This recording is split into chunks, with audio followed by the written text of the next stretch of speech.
بسم اللہ الرحمن الرحیم۔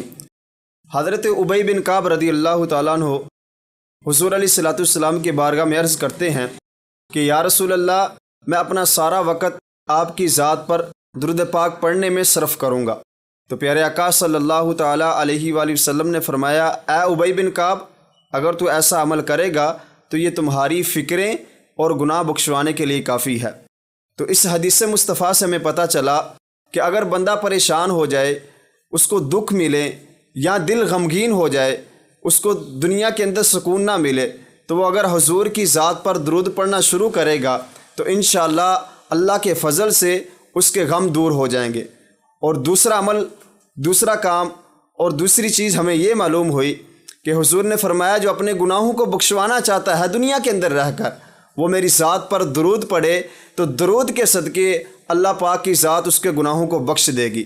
پیارے میٹھے محترم اسلام بھائیو، ہمیں چاہیے کہ ہم ہر لمحہ اپنی زبان کو حضور کی ذات پر درود پاک پڑھنے کے ساتھ ہی تر کرتے رہیں۔ اللہ پاک ہمیں حضور کی ذات پر درود پڑھنے والا بنائے۔ صلو علی الحبیب صلی اللہ تعالی علی محمد۔